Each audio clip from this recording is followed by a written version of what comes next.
नमस्कार प्यारे बच्चों, कैसे हो बेटा? सभी अच्छे हैं ना? बेटा कल हमने पार्ट नंबर 20 शुरू किया था पढ़ने के लिए, जिसका नाम है वीर अब्दुल हमीद। ठीक है, तो अभी तक हमने पढ़ा था कि जो 8 सितंबर 1965 की रात में जब पाकिस्तान ने भारत पर आक्रमण किया, ठीक है, तो उसके बाद हम पढ़ेंगे उन्होंने कहाँ पर आक्रमण किया था। असल उतार गांव पर आक्रमण कर दिया और जो भारतीय सैनिक थे वे इसका डटकर सामना कर रहे थे, जिसमें वीर अब्दुल हमीद जो थे वो सबसे पहले पंक्ति में खड़े थे। आगे पढ़ेंगे, भारतीय सैनिकों के पास न तो टैंक थे, अब पाकिस्तान के पास क्या था? पैटर्न टैंक थे ना, जिस पर वो उनको लगता था कि ये तो कभी हार ही नहीं सकते।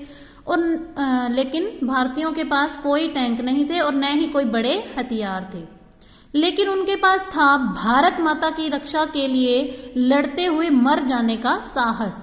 यानी कि उन्होंने ये सोचा था कि हम मरते दम तक, अपने शरीर की आखिरी सांस तक भी बिल्कुल साहस से लड़ते रहेंगे भारत माता की रक्षा के लिए।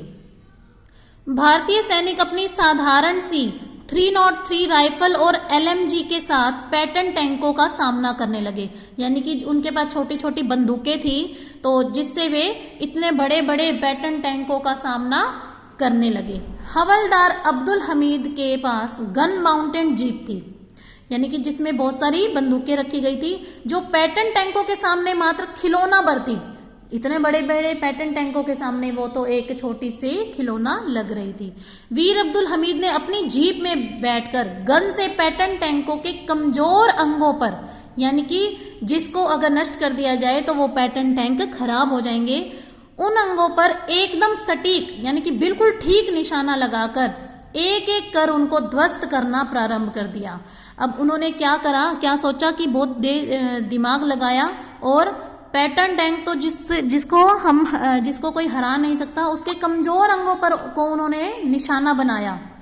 ठीक है, तो उनको ऐसा करते देख अन्य सैनिकों का साहस बढ़ गया और देखते ही देखते पाकिस्तानी फौज में भगदड़ मच गई। वीर अब्दुल हमीद ने अपनी गन माउंटेड जीप से 7 पाकिस्तानी टैंकों को नष्ट किया था। देखते ही देखते भारत का असल उतार गांव पाकिस्तानी पैटर्न टैंकों की कब्रगाह बन गया। यानी कि जो सारे के सारे पैटर्न टैंक थे, उन्होंने जो 7 पाकिस्तानी पैटर्न टैंकों को नष्ट किया था, ऐसे लग रहा था जैसे उनकी कब्र बनी हुई है। भागते हुए पाकिस्तानियों का पीछा करते हुए वीर अब्दुल हमीद की जीप पैटर्न टैंक के एक गोले से क्षतिग्रस्त हो गई। यानी कि एक जो पैटर्न टैंक में से जो गोले निकल रहे थे वो उनकी जीप पर लग गया तथा वे भी बुरी तरह से घायल हो गए। ठीक है बेटा, आज के लिए आपने इतना ही चैप्टर दोबारा से अच्छे से पढ़ना है।